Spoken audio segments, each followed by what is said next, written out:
All right, let's just dive right into this. In today's explainer, we're plunging headfirst into the dark, kind of inescapable reality of organized crime. We're going to break down a journey that, gets incredibly mythologized in movies, but in reality, it operates on a much colder, much more psychological level. We're mapping out the exact trajectory of a life inside the mob, going through every single rank, literally from the absolute bottom all the way to the boss. See, every mafia family in the world runs on the exact same quiet law. There are 5 ranks, and only one man survives. It genuinely doesn't matter what city or what era we're looking at, the hierarchy is identical. But here's the truly chilling part. Out of all the guys who enter this life, only one man ever survives the entire climb to understand what each of these 5 ranks actually costs him. And I don't mean the cost in like money or power, I mean the cost paid in those pieces of your identity that you can never, ever get back once you give them away. So your descent into this life? It actually begins incredibly quietly. It doesn't start with a gun. It doesn't start with a name. And it definitely doesn't start with some massive cinematic shootout.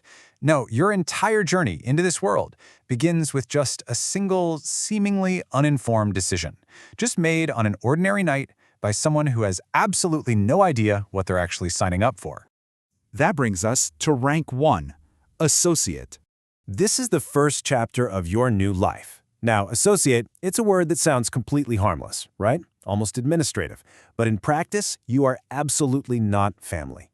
You're simply a guy they use when it's convenient, someone they watch constantly, and honestly, someone they can easily discard. And your very first job reflects exactly that. They'll tell you, 1. Deliver this sealed envelope across town. 2. Do not open it. 3. Don't ask who it's for. And 4. Do not remember the face of the guy who takes it. They give you these instructions sounding almost bored. It initially feels, well, insulting, like it's just some small errand completely beneath you. But here is the secret. That envelope, it is never just an envelope. It's a hidden psychological test disguised as a simple errand. Did you take a shortcut? Did you talk to anyone? Did you look too nervous? Or worse, a little too comfortable? And while you're doing this, you start to notice this older guy from the neighborhood just appearing. He's at the corner store. He's at the bar where you grab a drink. He never actually speaks to you. He just watches. Because this is the real interview. It's a silent, weeks-long observation measuring you against the version of yourself that will either survive this life or won't. The crucial turning point usually hits on a night where nothing dramatic actually happens to you personally. You're told to stand in a parking lot and just look the other way when something happens nearby. You can hear it, sure, but you don't watch, you don't ask questions, and you never mention it again. You pass the ultimate test by doing absolutely nothing. Literally, by being invisible. You discover right in that moment that silence isn't just a personality trait. Silence is a currency, and by turning your back, you've just earned their trust. Eventually, the nervousness fades. You stop flinching, and that quiet erosion of your fear is exactly what they've been waiting for. The older man finally sits down across from you and says, "You're ready for rank 2. Rank 2, soldier. This marks a quiet but incredibly heavy transition. You take a blood oath. You get a new name. You are officially a made man. And with that, the illusion of choice, it completely vanishes. You don't weigh risks anymore. You're handed assignments and expected to just accept them, no questions asked. The very word family undergoes this dark redefinition. It doesn't mean warmth or comfort anymore. It means an obligation that's deeper than blood, showing up when called because the alternative is literally unthinkable. You truly grasp this when your first real order isn't a delivery, but a physical, violent message that you have to personally deliver to a rival crew testing your territory. You come back from that night different, quieter, harder. The guy who nervously delivered an envelope, he's gone. Rivals know your face now, but more importantly, the man above you is watching. He's observing your reaction to the violence you just committed. Did it push you toward fear or toward ambition? Well, ambition wins in you. It's this quiet hardening of your resolve. You realize you didn't come this far to just stop here. And that is precisely what your superiors need to see, because the next step up requires a man who absolutely will not hesitate. Now we hit rank 3, Capo. Suddenly, you aren't just taking orders anymore. You are the one giving them. You now have to answer for the decisions, the mistakes, and the missing dollars of an entire crew. 20. That is the burden you now carry. Leading a crew of 20 men has almost nothing to do with commanding through fear alone. It is all about managing the intense greed and pride of 20 guys who would happily step right into your position the very second you show weakness. Your first true test as a capo actually comes from inside that very crew. One of your guys starts quietly skimming money from a deal. You notice immediately, of course, and you have to crush this betrayal decisively. You have to leave zero ambiguity. So you do it. Nobody skims again. But a really stark contrast emerges in what you get from your crew after that. Respect versus wariness. Yes, they respect you, for sure. But there's this new distance, a distinct wariness in their eyes that wasn't there before you proved exactly what you're capable of doing to your own people. Not too long after that, a rival family tests your borders. You hold the line successfully, but the cost this time is personal. You lose a lifelong friend, someone who joined this life right alongside you. But in this world, grief is treated as a weakness. It's just an unspoken rule. You have to hide your pain completely. And while you're suffering in total silence, your ability to stay composed under that pressure gets noticed. The boss begins quietly grooming you for an even bigger seat. Which brings us to rank 4, Underboss.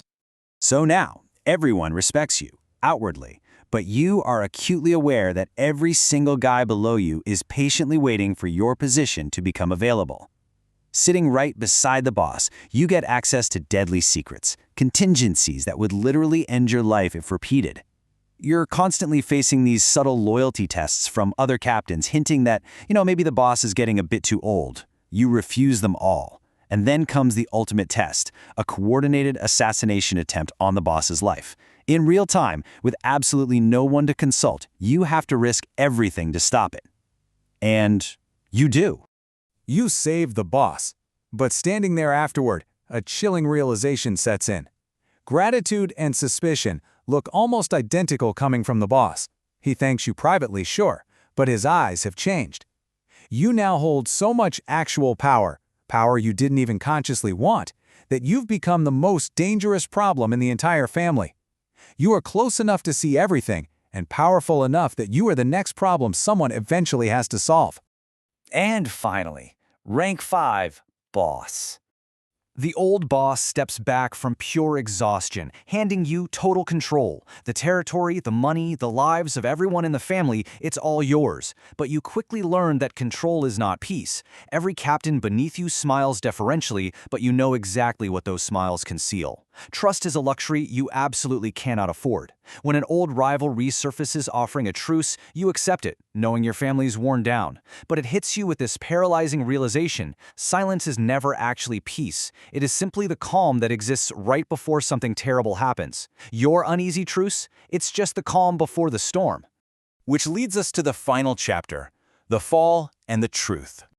That truce holds only until it's broken, and it isn't broken by an outside invasion either. The family begins fracturing not from the outside, but from deep within.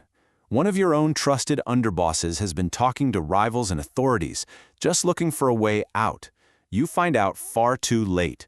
The family you spent a literal lifetime building begins to violently collapse. You are faced with the desperate, doomed choice every boss before you faced: step back or hold on tightly. You choose to hold on as the walls close in and old debts come due all at once. In the quiet moments, as the end approaches, you think back to that young guy with the sealed envelope. You genuinely wonder when that version of you disappeared completely. 5. You climbed 5 ranks, and every single rank stole a piece of your original identity, demanding time, trust, and people you cared about in exchange. And the ultimate truth you realize, sitting in that chair, is that the family doesn't end when you fall. It simply resets.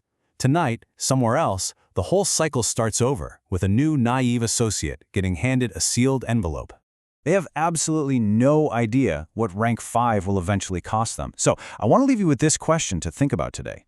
Knowing absolutely everything this family quietly takes from a person over the course of a lifetime, which rank would you have honestly stopped at?